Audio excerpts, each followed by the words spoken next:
বিসমিল্লাহির রহমানির রহিম। এও ইসলামিক টিভি। আমার ভাইরা, শুধু তাই নয়, বিশ্ববরেণ্য মুফাসসিরে কোরআন এই আপনাদের বুকেই তিনি 13টি বছর ছিলেন। ঠিক কিনা বলেন?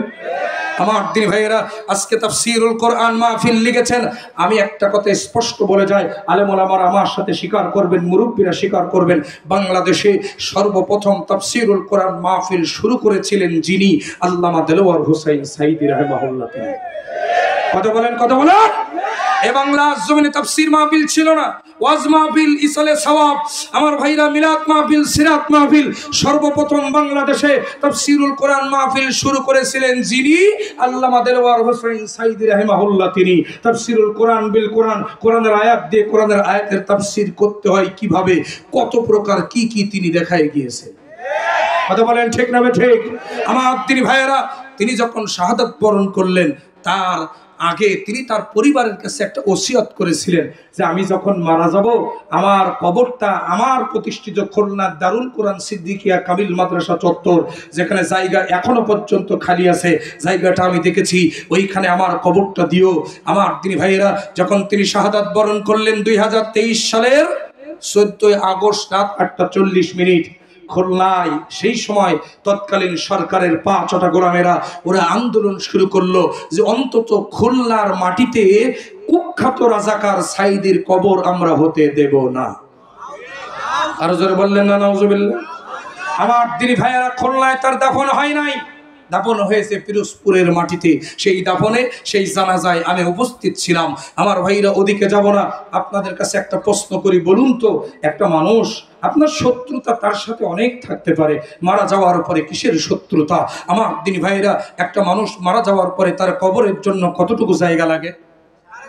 আরো জোরে বলেন, আরো জোরে বলেন। এই 3.5 হাত জায়গাটুকুনো বিশ্ববরেণ্য মুফাসসিরে কোরআনের ভাগ্যে খুলনার মাটিতে জোটে নাই, বেশি দিন যেতে পারে নাই। আমার ভাইরা, তিনি বলেছিলেন আজ থেকে 30 বছর পূর্বে আমাকে যদি ওরা শহীদ করে, আমার প্রত্যেক ফোঁটা রক্ত ওদের মসনদ ভেঙে চুরে খান খান করবে, জ্বালিয়ে পুড়িয়ে ছারখার করে দেবে।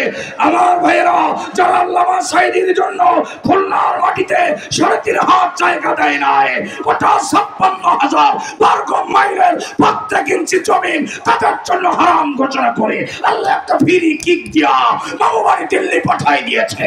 কথা বলেন ঠিক কিনা?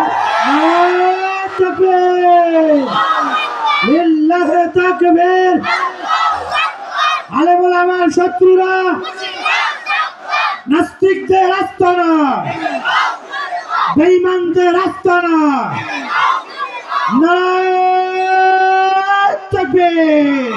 আমার ভাইরা, শুধু তাই নয়, শাইখুল হাদিস, ইবনে শাইখুল হাদিস আল্লামা মামুনুল হক হাফিজাহুল্লাহ। আমার ভাইরা, যারে তারে শাইখুল হাদিস বলা যায় না, বাবাও ছিলেন শাইখুল হাদিস, ছেলেও শাইখুল হাদিস। আমার ভাইরা, এরকম একজন হক্কানি আলেমকে মিথ্যা ধর্ষণের মামলা দিয়া জেলখানার ভিতরে বছরের পর বছর বন্দী করে রেখেছে। একটি সুস্থ সবল সেই মহাপুরুষকে হুইল চেয়ারে পর্যন্ত বসাতে তারা বাধ্য করেছে। কথা বলেন ঠিক কিনা? আমার ভাইরা, যারা আল্লামা মামুনুল হককে, আল্লামা সাঈদীকে, আলেম ওলামাকে মিথ্যা ধর্ষণের মামলা দিয়েছে, বাংলার মানুষের কাছে বিগত 17 বছরের ধর্ষণের ইতিহাস থেকে তারাই ধর্ষণকারী হিসাবে পরিচিতি লাভ করেছে। কথা বলেন। এবার লক্ষ্য করেন, 5 নম্বরের স্তর সাইর। ওই সাইর নামক স্তরে থাকবে বেড়ি। কি থাকবে? ডান্ডা বেড়ি। যেরকম কি থাকবে? ডান্ডা বেড়ি। কাদের জন্য?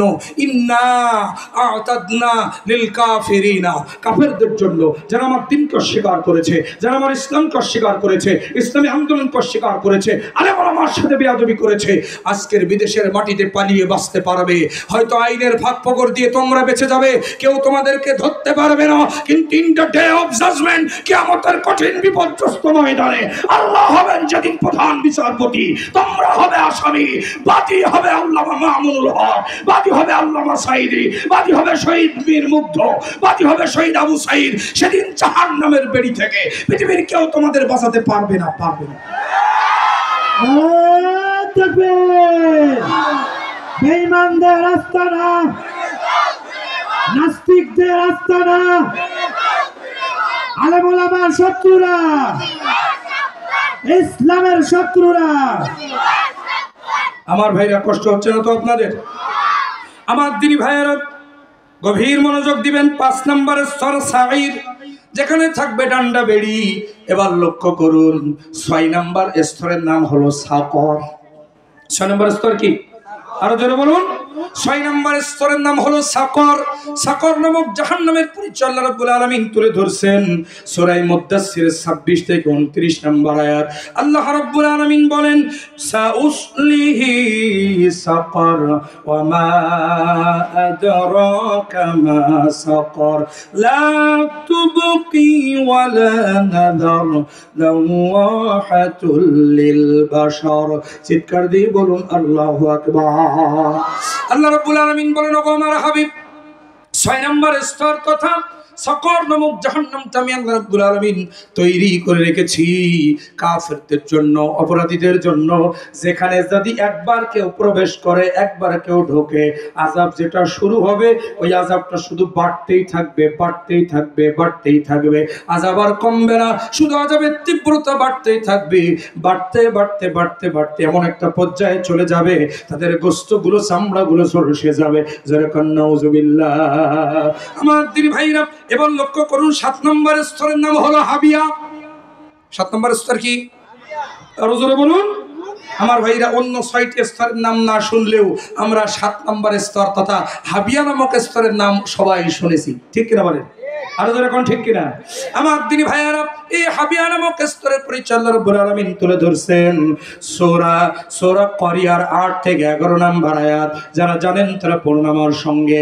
আল্লাহ রাব্বুল আলামিন বলেন, وَأَمَّا مَنْ خَفَّتْ مَوَازِينُهُ فَأُمُّهُ هَاوِيَةٌ وَمَا أَدْرَاكَ مَا هِيَ نَارٌ حَامِيَةٌ। চিৎকার দিয়ে বলুন আল্লাহু আকবার। আল্লাহ রাব্বুল আলামিন বলেন, ওই হাবিয়া নামক স্তরটা কি হে রাসূল আপনি জানেন নাকি? নবীজিকে আল্লাহ বলছেন, হে রাসূল শুনে রাখুন, ওই হাবিয়া নামক স্তরে যেখানে থাকবে প্রজ্বলিত আগুন। নবীজি হাদিস শরীফের মধ্যে বলেছেন, ওই হাবিয়া নামক স্তরটাই একেবারেই নিচে।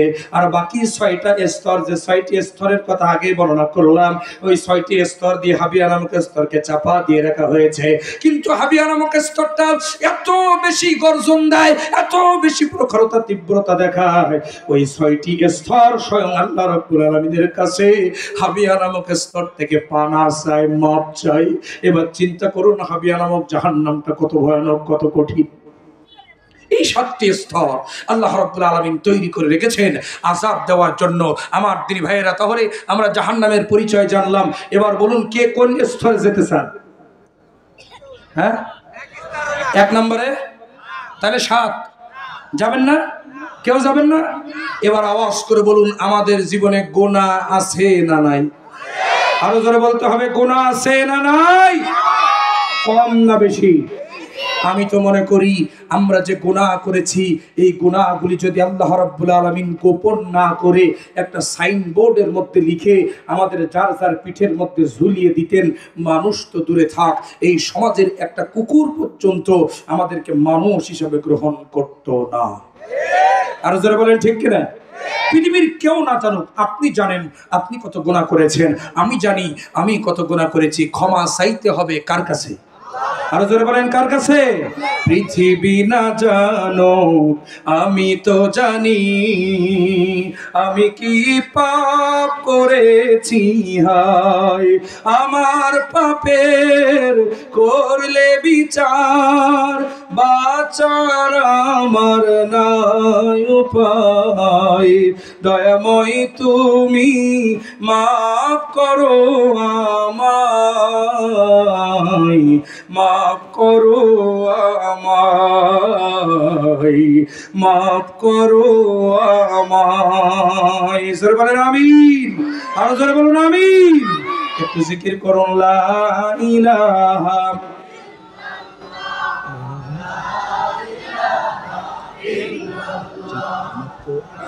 ঠিক করা আছে, তো গাড়ি ধরতে হবে 12টার ভিতরে ওখানে পৌঁছাতে হবে। হুজুরকে একটু হ্যাঁ হুজুরকে কল দেন, তার ভিতরে আসুক, মেহমান আসতে আমরা শেষ করি, ঠিক আছে? লা ইলাহা সুবহানাল্লাহ আলহামদুলিল্লাহ লা ইলাহা ইল্লাল্লাহু মুহাম্মাদুর রাসূলুল্লাহ সাল্লাল্লাহু। কি আপনাদের কষ্ট হচ্ছে? আলোচনা বোঝানোর জন্য কয়টা পয়েন্ট বলেছিলাম? কয়টা? তিনটা পয়েন্ট। এক, জাহান্নামের পরিচয় বা পরিচিতি। এবার 2 নম্বরে আসেন আমার দিনী ভাইয়েরা, কিয়ামতের ময়দানে ওই জাহান্নামীদের সাথে কি রূপ আচরণ করা হবে এটা আমরা একটু কোরআন থেকে জেনে নেই। কয় শ্রেণীর মানুষ জাহান্নামী? এবার লক্ষ্য করেন তাদের সাথে আমার দিনী ভাইয়েরা কি এমন ব্যবহার, কি আচরণ করা হবে আল্লাহ রাব্বুল আলামিনের কোরআন থেকে আসুন আমরা একটু জেনে নেই। কিয়ামতের ময়দানে 2টা গ্রুপ আল্লাহর দরবারে উঠবে। কয়টা গ্রুপ? আরো জোরে বলুন না কয়টা? 2টা। একটা হলো জান্নাতি আর একটা হলো জাহান্নামী। এবার বলুন তো 2টা গ্রুপ কি কখনো সমান হবে? আরো জোরে বলেন, সমান হবে? আসহাবুল জান্নাতি হুমুল ফাইজুন, অবশ্যই আমার ভাইরা সফল কাম হবে তারা যারা আল্লাহর জান্নাত পেয়ে ধন্য হবে। জোরে কোন সুবহানাল্লাহ। আমার দিনী ভাইরা, কিয়ামতের ময়দানে যখন জাহান্নামীদেরকে উপস্থিত করা হবে, একটা গ্রুপ যখন জাহান্নামী বলে সাব্যস্ত হয়ে যাবে, আমার আল্লাহ রাব্বুল আলামিন ফেরেশতাদেরকে ডেকে তখন বলবেন, কি বলবেন? আল্লাহ রাব্বুল আলামিন বলছেন ফেরেশতাদেরকে ডেকে তিনি বলবেন, খুলুহু ফাগুল্লু সুম্মাল জাহিমা সাল্লু সুম্মা ফি সিলসিলাতিন যারউহা সাবউনা ذراعا فاسلكوه। চিৎকার দিয়ে বলেন আল্লাহু আকবার। আল্লাহ রাব্বুল আলামিন বলবেন খুজুহু, ধরো। কাদেরকে? জোরে বলেন না, কাদেরকে? জাহান্নামীদেরকে ধরো। ফাগুল্লু, তাদেরকে বেঁধে ফেলো। জাহান্নামীদেরকে ধরা হবে, তাদেরকে বাঁধা হবে। কি দিয়ে বাঁধা হবে শোনেন, 70 হাত শিকলি দিয়ে তাদেরকে শক্ত করে বেঁধে ফেলো। 70 হাত শিকলি দিয়ে তাদেরকে বেঁধে ফেলা হবে। আমার দিনী ভাইয়েরা, তাদেরকে যখন ধরে 70 হাত শিকলি দিয়ে যখন তাদেরকে বেঁধে ফেলা হবে, আল্লাহ রাব্বুল আলামিন বলছেন এবার তারা আফসোস করবে। আফসোস করে তারা কি বলবে? আল্লাহ পাক রব্বুল আলামিন কোরআনুল কারীমের মধ্যে সে কথাটাও জানায় দিয়েছেন। আল্লাহ রাব্বুল আলামিন বলেন, ওরা তখন আফসোস করে বলবে, মা আগনা আন্নি মালিয়া হালাকা আন্নি সুলতানিয়া। চিৎকার দিয়ে বলুন আল্লাহু আকবার। মা আগনা আন্নি মালিয়া, দুনিয়ায় আমার অনেক টাকা ছিল, অনেক কম পয়সা ছিল, অনেক অর্থ ছিল, অনেক গাড়ি বাড়ি কলকারখানা মিল ফ্যাক্টরি ছিল, কিন্তু আজকের ওই কোনো কিছু আমাকে জাহান্নামের আযাব থেকে বাঁচাতে পারলো না। এই বলে তারা আফসোস করবে। শুধু তাই নয়, ওরা আরো বলবে হালাকা আন্নি সুলতানিয়া, দুনিয়ার জমিনে আমার অনেক ক্ষমতা ছিল, অনেক ক্ষমতা ছিল।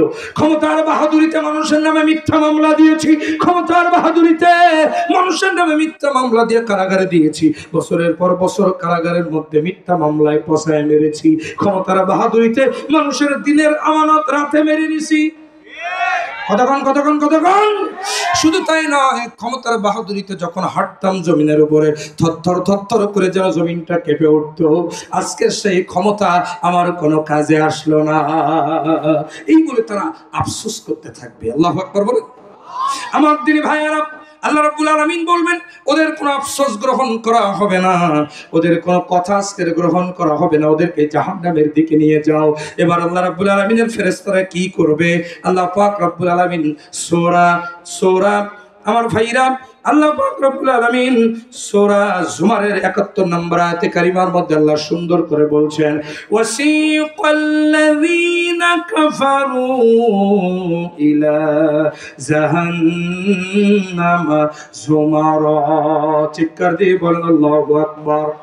তাদেরকে বেঁধে টানতে টানতে হেসরাতে ধাক্কা দিতে জাহান্নামের দিকে নিয়ে যাওয়া হবে। নাউজুবিল্লাহ।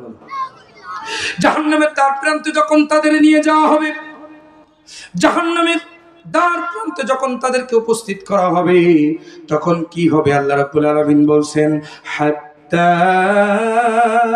ইযা জাউহা ফুতিহাত আবওয়াবুহা, জাহান্নামের দ্বার প্রান্তে যখন তাদের উপস্থিত করা হবে অটোমেটিক জাহান্নামের দরজাগুলো খুলে যাবে, জাহান্নামের দরজাগুলো খুলে যাবে। আমার ভাইরা, জাহান্নামের দরজাগুলো খুলে যাওয়ার পর ওই জাহান্নাম থেকে একদল দ্বাররক্ষী ফেরেশতা বের হয়ে আসবে। হাদিস শরীফের মধ্যে এসেছে যাদের নাম হলো মালেক বাহিনী। জোরে কোন কি বাহিনী? মালেক বাহিনী। ওই মালেক বাহিনী বের হয়ে এসে জাহান্নামের দ্বার প্রান্তে দাঁড়িয়ে থাকা জাহান্নামীদের কাছে কয়েকটা প্রশ্ন করবে। কি প্রশ্ন করবে আল্লাহ রাব্বুল আলামিন কোরআনুল কারীমের মধ্যে সেটা জানিয়ে দিয়েছেন। ফেরেশতারা প্রশ্ন করে বলবে ওয়াকালা লাহুম খাজানাতুহা আলাম ইয়াতিকুম রুসুলুম মিনকুম। চিৎকার দিয়ে বলুন আল্লাহু আকবার। ওরা প্রশ্ন করে বলবে জাহান্নামে কেন আসছো? জাহান্নামে আসছো কেন? কেন আসলা জাহান্নামে? আলাম ইয়াতিকুম রুসুলুম মিনকুম, তোমাদের কাছে কি কোনো রাসূল যায়নি? জাহান্নামে আসছো কেন? আমার তিনি ভাইরা বলুন তো আমাদের কাছে রাসূল আসছিল কিনা? আর জোরে বলুন রাসূল আসছিল কিনা? আমার ভাইরা এ যারা জবাব দিলেন রাসূল আসছিল, এবার বলেন স্বচক্ষে রাসূল দেখছেন কে কে? হাত তোলেন। কেউ দেখেছেন? আরো জোরে কান।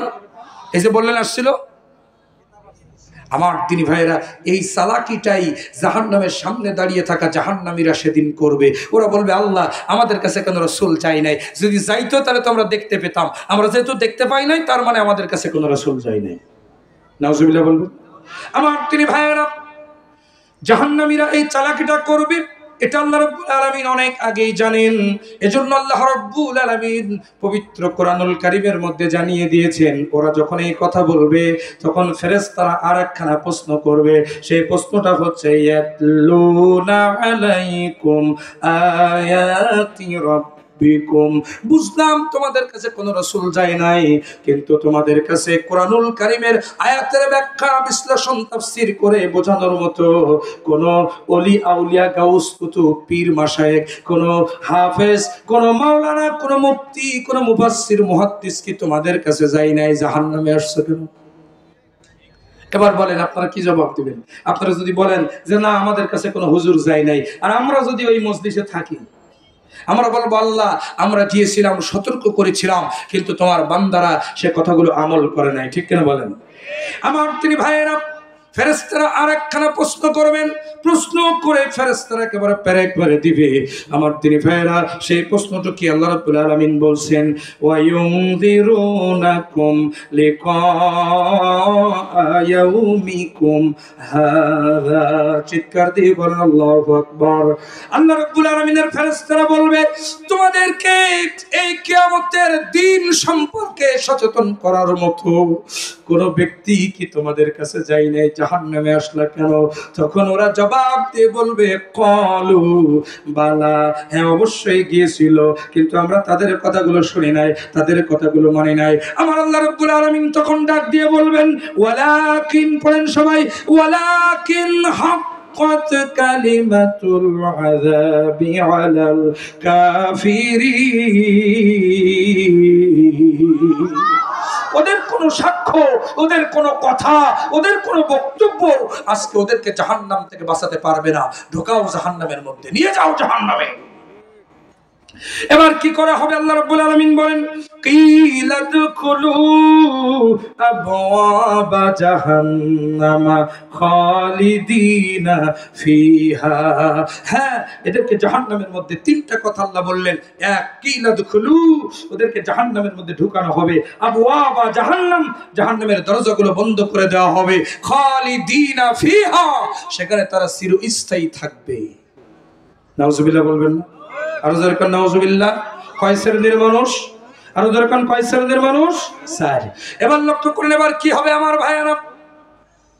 আল্লাহ রাব্বুল আলামিন ফেরেশতাদেরকে দিয়া জাহান্নামীদেরকে যখন ঢুকায় দেবেন তালাবদ্ধ করে দিয়ে জাহান্নামের দরজা বন্ধ। এবার দিক দিয়া জান্নাতীদেরকে আমার ভাইরা মোস্ট ওয়েলকাম জানিয়ে, সালাম জানিয়ে জান্নাতীদেরকে জান্নাতের মধ্যে ঢুকায়া তাদেরকেও তালা মেরে দেওয়া হবে। তারা সেখানে চিরস্থায়ী সুখ শান্তিতে বসবাস করতে থাকবে। জোরে কান সুবহানাল্লাহ। আমার ভাইরা, কিন্তু এখানে একটা মজার বিষয় হলো, গভীর মনোযোগ দেন, ওই জান্নাতীরা জাহান্নামীদের আযাবগুলো দেখতে পাবে, আর জাহান্নামীরা জান্নাতীদের সুখ শান্তিগুলো দেখতে পাবে। আল্লাহু আকবার বলেন। জান্নাতীরা জাহান্নামীদের সুখ শান্তিগুলো দেখে ওরা আল্লাহর কাছে শুকরিয়া আদায় করে বলবে, রব্বুল আলামিন, দুনিয়ায় তোমার কোরআনের পথে চলতে গিয়ে কত বাধা বিপত্তি সহ্য করেছিলাম, তোমার কোরআনের পথে চলতে গিয়ে কত নির্যাতন অত্যাচার সহ্য করেছিলাম, তবুও তোমার কোরআনের পথ থেকে এক চুল পরিমাণ দূরে সরে যায় নাই, তোমার সাথে নাফরমানি করি নাই, জীবন পর্যন্ত দিয়েছি তবুও তোমার সাথে নাফরমানি করি নাই। এই জন্য তুমি আমাদেরকে যে জান্নাত দিতে চেয়েছিলে, আমি আল্লাহ রাব্বুল আলামিন আমরা সাক্ষ্য দিচ্ছি, আল্লাহ কোটি কোটি গুণ বেশি সুন্দর জান্নাত তুমি আমাদেরকে উপহার দিয়েছো, তোমার কাছে কোটি কোটি শুকরিয়া। জান্নাতীরা এভাবে করে আল্লাহ শুকরিয়া আদায় করতে থাকবে। আমার তিনি ভাইয়েরা, ওদিকে জাহান্নামীদের জান্নাতীদের সুখ শান্তি দেখে ওরা আফসোস করবে আর বলবে, একই বাজারে বাজার করলাম, একই রাস্তা দিয়ে হাঁটলাম, একই চায়ের দোকানে চা খেলাম, একই পুকুরে গোসল করলাম, ওদেরকে দুনিয়ায় মানুষ মনে করতাম না, ওদেরকে কত কষ্ট, কত যন্ত্রণা, কত অত্যাচার নির্যাতন করিয়েছি। আজকের দুনিয়া আমাদের কোনো কিছুর অভাব ছিল না, কিন্তু ওরা আজকের গেছে জান্নাতে আর আমরা জাহান্নামে। হায় আফসোস, যদি আমরা ওদের সাথে থাকতে পারতাম না জানি কত ভালো হতো। আল্লাহু আকবার বলেন। আফসোস করতে থাকবে। আমার তিনি ভাইয়েরা, এবার লক্ষ্য করেন, মনে করুন এই স্টেজের ভিতরে যারা আছি আমরা সবাই জান্নাতে গেছি। আল্লাহু আকবার বলেন। কে জান্নাতে যাবে আর কে জান্নাতে যাবে না, আমার তিনি ভাইরা, এটা একমাত্র কে জানেন? আরো জোরে কোন কে জানেন? আল্লাহ তাআলা জানেন। আমি শুধু উদাহরণটা দিচ্ছি বোঝানোর জন্য। মনে করুন এই জান্নাতের ভিতরে স্টেজে যে কয়জন মানুষ, আমরা এই কয়জন জান্নাতে গিয়েছি। আমার ভাইয়ারা, ইমাম সাহেব আমার কাছে জিজ্ঞাসা করবেন, ওই জান্নাতের মধ্যে হুজুর ওই লোকগুলো জাহান্নামে কেন গেছে? ওদের তো দুনিয়ায় কোনো অভাব ছিল না, ওরা কেন জাহান্নামে গেছে? আমার ভাইরা, আমার বাবাজিরা, আমার প্রিয় ভাই আমাকে জিজ্ঞাসা করে বলবে, হুজুর ওরা কেন জাহান্নামে গেছে? আমি তখন বলবো, ভাইজান আমি তো জানি না, কারণ আপনিও যেখানে আমিও সেখানে। ওরা কেন জাহান্নামে গেছে আমি কেমনে বলবো? এক জান্নাতে বলবে, আমরা তো সবাই এক জায়গায়, আমরা কেন কিভাবে বলবো যে ওরা কেন জান্নাতে গেল, জাহান্নামে গেল? আমার দিনী ভাইয়েরা, এবার ওই জাহান্নামীরা কি করে, জান্নাতীরা কি করবে? জান্নাতীরা ঐক্যবদ্ধ হবে, ঐক্যবদ্ধ হয়ে ওরা বলবে, একটা কাজ করো, চলো ওই জান্নাতের বর্ডারে আমরা যাই, আর জাহান্নামীরা জাহান্নামের বর্ডারে চলে আসো। ওই জান্নাতের বর্ডারে যে আমরা তাদের কাছে জিজ্ঞাসা করব ওরা কেন জাহান্নামে এসেছে। আল্লাহু আকবার বলেন। এবার জান্নাতীরা ঐক্যবদ্ধ হবে, ঐক্যবদ্ধ হয়ে ওই জাহান্নামের দ্বার প্রান্তে চলে যাবে, ওদিকে জাহান্নামীরা জান্নাতের দ্বার প্রান্তে আসবে, মুখোমুখি হবে। আমার ভাইরা, এবার এই জান্নাতীরা প্রশ্ন করবে ওই জাহান্নামীদের কাছে, কেন তোমরা জাহান্নামে এসেছো? আর ওই জাহান্নামীরা উত্তর দিতে গিয়ে কি জবাব দেবে? জান্নাতী আর জাহান্নামীদের ওই কথোপকথনটাই আজকে আমাদের তেলাওয়াতকৃত সূরা মুদ্দাসসিরের 40 থেকে 46 7টা আয়াতে কারিমার মধ্যে আমার আল্লাহ পাক বিস্তারিত বর্ণনা করেছেন। জোরে বলেন সুবহানাল্লাহ, আরো জোরে বলেন সুবহানাল্লাহ। আল্লাহর জান্নাতি বান্দারা ওই জাহান্নামীদের কাছে প্রশ্ন করে বলবে, ইয়াতাসাআলুন। কাদেরকে প্রশ্ন করবে? আনিল মুজরিমিন, মুজরিমদেরকে প্রশ্ন করবে, অপরাধীদেরকে প্রশ্ন করবে, জাহান্নামীদেরকে প্রশ্ন করবে। এবার ওই জাহান্নামীরা উত্তর দিতে গিয়ে 4টা ভাগে ভাগ হবে। জোরে বলেন কয় ভাগ? আরো জোরে কোন কয় ভাগ? ওরা জবাব দিয়ে বলবে, 4টি অপরাধ করার কারণে অথবা 4 শ্রেণীর মানুষ আজকে আমরা জাহান্নামে এসেছি। এবার বলুন তো আমার দিনী ভাইয়েরা, আমার বাবাজিরা, কয় শ্রেণীর মানুষ জাহান্নামে যাবে? আলোচনার মূল বিষয় মিলান, কয় শ্রেণীর মানুষ জাহান্নামে যাবে? 4 শ্রেণীর মানুষ আল্লাহর জাহান্নামে যাবে। আমার দিনী ভাইরা, শুনতে রাজি আছেন না নাই? আরো জোরে কোন শুনতে রাজি আছেন? কারা কারা রাজি আছেন? 2 হাত তুলে আল্লাহকে দেখান। লিল্লাহে তাকবীর, লিল্লাহে তাকবীর।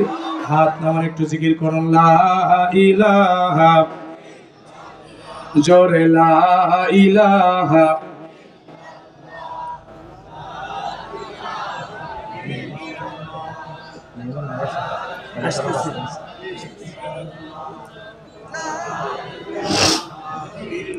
সুবহানাল্লাহ আলহামদুলিল্লাহ লা ইলাহা জোরে সুবহানাল্লাহ আলহামদুলিল্লাহ লা ইলাহা।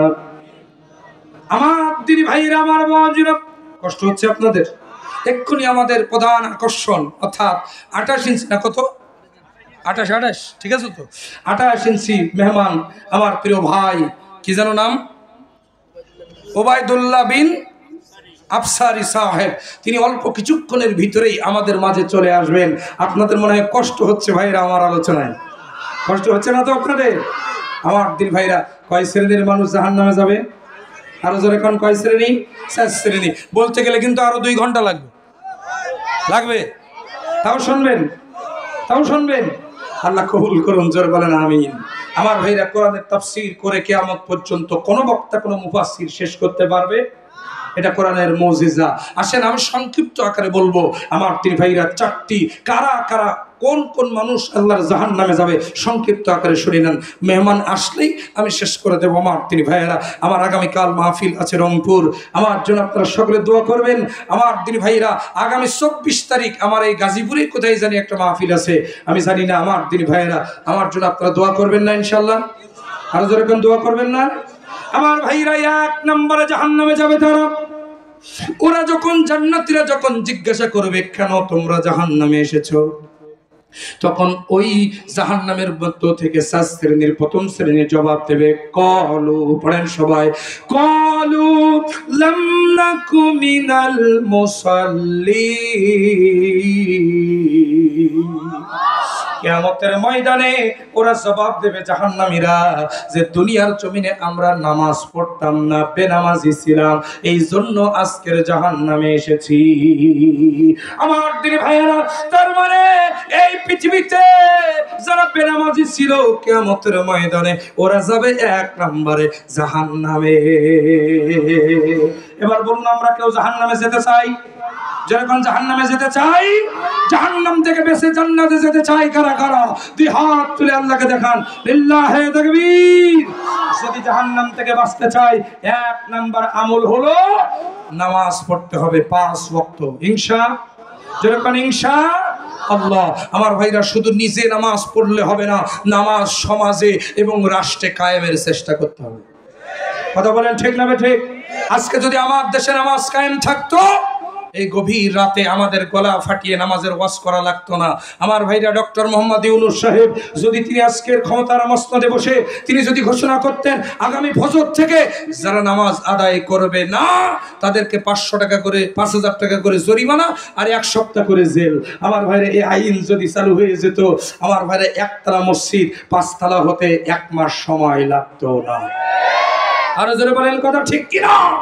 সুতরাং আমরা জাহান্নাম থেকে বাঁচতে চাই, একটা কথা স্পষ্ট, নিজে নামাজ পড়বো, পরিবারকে নামাজ পড়াবো, সমাজের মানুষকে নামাজ পড়ানোর জন্য চেষ্টা করব, দেশে নামাজ কায়েমের আন্দোলন করব। আগামী নির্বাচনে নামাজকে যারা রাষ্ট্রীয় মর্যাদা দিতে চায় তাদেরকে ভোট দিয়ে ক্ষমতার মসনদে পাঠাবো। রাজি আছেন কারা কারা? 2 হাত তুলে আল্লাহকে দেখান। নারায়ে তাকবীর, লিল্লাহি তাকবীর। আল কোরআনের আলো, সংসদে জালো, নারায়ে তাকবীর। তাহলে 1 নম্বরে জাহান্নামে যাবে কারা? বেনামাজি। কারা? বেনামাজি। সুতরাং আমাদেরকে নামাজ ধরতে হবে। রাজি আছেন তো ইনশাআল্লাহ?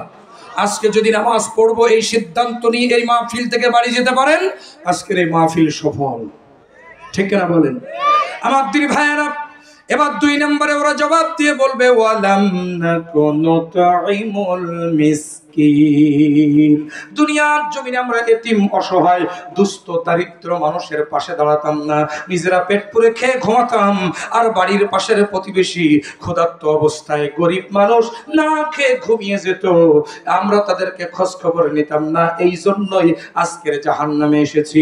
সুতরাং সমাপ্ত থাকা সত্ত্বেও যারা দুস্থ, অসহায়, দরিদ্র মানুষের পাশে দাঁড়াবে না, কিয়ামতের ময়দানে ওরা যাবে আল্লাহর জাহান্নামে। 2 নম্বর শ্রেণী। যারা দুস্থ অসহায় দারিদ্র মানুষের পাশে দাঁড়ায় নাই, এরা যাবে আল্লাহর জাহান্নামে। সামর্থ্য ছিল কিন্তু অসহায় মানুষের পাশে তারা দাঁড়ায়নি, এরা যাবে আল্লাহর জাহান্নামে। এবার লক্ষ্য করেন 3 নম্বর আমার দিনী ভাইয়েরা, বলবো নাকি থাকবে? আল্লাহ রাব্বুল আলামিন বলছেন, ওরা জবাব দিয়ে বলবে ওয়া কুন্না, পড়েন সবাই, ওয়া কুন্না নাখুদু মাআল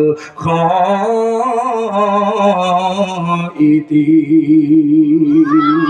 3 নম্বরে ওরা বলবে, দুনিয়ার জমিনে আমরা সমালোচক ছিলাম, এই জন্য আজকের জাহান্নামে এসেছি। কি ছিলাম? সমালোচক। মানুষের সমালোচনা করতাম, 4 জন 5 জন এক জায়গায় বসলে পরে সমালোচনা করতাম, সমালোচনা ঝড় তুলে ফেলতাম, এই জন্য আজকে জাহান্নামে এসেছি। আমি আপনাদের কাছে বিনয়ের সাথে অনুরোধ করব, মানুষের সমালোচনা করবেন না, আত্মসমালোচনা করুন, অর্থাৎ নিজের সমালোচনা নিজে করুন। মানুষের সমালোচনা আপনাকে জাহান্নামে নিয়ে যাবে, আর আত্মসমালোচনা, নিজের সমালোচনা আপনাকে আল্লাহর জান্নাতে পৌঁছে দেবে। আত্মসমালোচনা কি? আজকে রাত্রেবেলা বাড়িতে যাবেন, যে ঘরে আপনি ঘুমান ওই ঘরে লাইট অফ করে দেবেন, লাইট অফ করে দিয়ে ওই ঘরে বালিশের সঙ্গে মাথাটা লাগিয়ে আধার রাতে আপনি চিন্তা করবেন চোখ দুটো বুঝে, আজকে কয়জন মানুষকে কষ্ট দিয়েছেন, কয়জন মানুষের সাথে মিথ্যা কথা বলেছেন, কয়জন মানুষকে আজকে ঠকিয়েছেন, আজকে কয় ওয়াক্ত নামাজ ছেড়ে দিয়েছেন, কয়টা কবিরা গুনাহ করেছেন, এইগুলো সব ক্যালকুলেশন করে আল্লাহকে বলবেন, আল্লাহ আগামী কাল থেকে এই কাজগুলো আর করব না, তুমি আমারে মাফ করে দাও। এর নাম আত্মসমালোচনা। এই আত্মসমালোচনা আপনাকে জান্নাতে নিয়ে যাবে, আর পরের সমালোচনা আপনাকে আল্লাহর জাহান্নামে নিয়ে যাবে। কথা বলেন, কথা বলেন। এজন্য আমরা পরের সমালোচনা নয়, আমরা যেন নিজের সমালোচনা করে নিজের জীবনটা, দুনিয়ার জীবনটা গড়তে পারি।